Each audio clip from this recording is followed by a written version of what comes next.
As soon as I walked into the room and I saw them, I got this overwhelming sense of happiness because they're dogs. You get this overwhelming sense of just joy from seeing them and their tail wags. And it's kind of relaxing to be able to just pet the dogs and see how happy it makes them.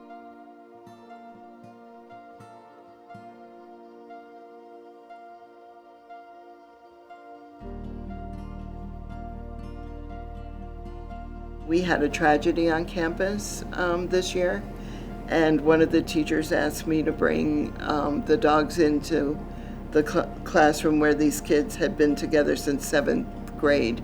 And Gabriel's Angels responded immediately. Dogs are empathetic. They really can sense, first of all, we don't deserve them. They're just incredible animals. And they're empathetic, and they know when we're not feeling well. They know when we're a little bit off. And they bring us to our best. So you can actually physically see the change in a student when they're working with the dog, when they're petting the dogs. The week of Bring Change to Mind is a mental health week. Having therapy dogs at the end of the week is a great way to end the week because the therapy dogs help students and again show us that we're not alone and we have something to look at for happiness.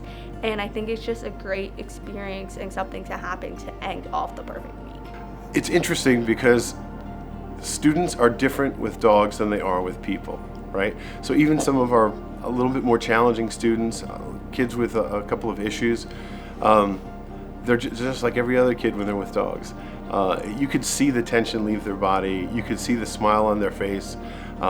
Even when things aren't going right in their life, in that moment, they're happy and they're calm and they're just thrilled to be there with the dogs. It is amazing. It is just so, for me, it gives me great joy to see the kids and see how they respond, and you could just feel the difference from when they walk into the room as to when they leave the room. The unconditional love that the dogs give, the kids come in and they can just be, they're in a safe place, they don't have to put on an act for anybody, they can just be themselves.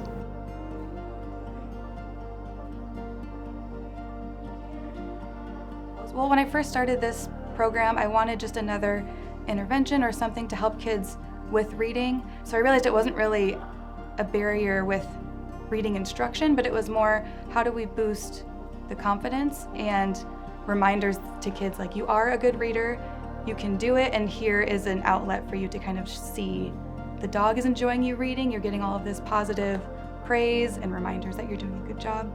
So I think just the confidence piece is the biggest thing that the Therapy Dog program has helped with. Time for your bath, Biscuit. Woof woof.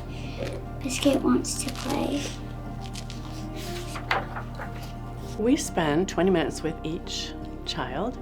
Usually start with, I just like to say hello and let them pet Finley and spend some time with her, and I always ask, what's something this week that made you smile, or what's something good that happened to you this week? A lot of times through the session, she'll just start sinking down, and before you know it, she's in their lap or draped over them. It is an octopus. It has 8 legs. It's not a seahorse. The kids we work with face a lot of different challenges. I've had some that are foster care, living with grandparents, or going through a divorce with their parents. Some are being bullied. Some have just really behind in their reading and don't feel really that comfortable when they're reading in class. There is a big barrier that some kids cross, even if it's a mental barrier of, I can't read. We have kids who come in and say, I can't read, and then we give them a book and they read, maybe not fluently or with a lot of accuracy, but they are reading. Dogs won't lie, they won't wag their tail unless they really mean it. And so I think the kids feel that, and so then that reinforces their thought of, oh, I can do it. And they are understanding when I'm reading. I think just doing this kind of work is really special. The bond that pets have with people, they can just do so much for a person, and it's just really nice to see that.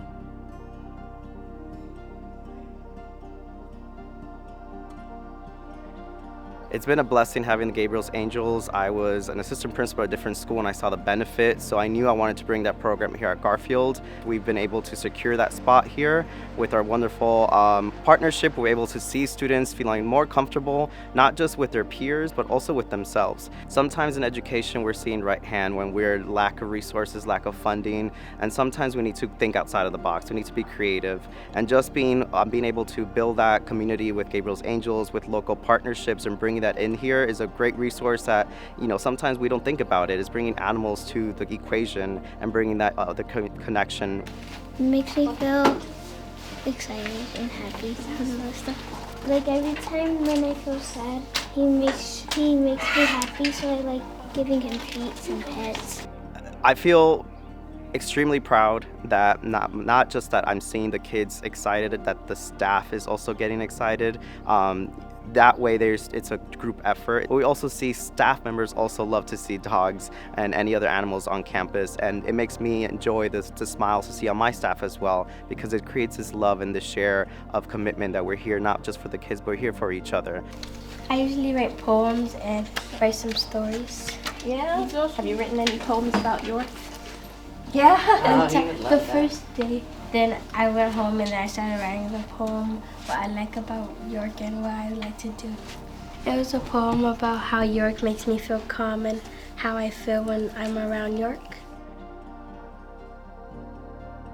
It's really exciting. The kids are excited, and they first of all, they'll ask for our dogs every single week if we could have them, because they're just wonderful, and the students love the novel idea of having a dog in school.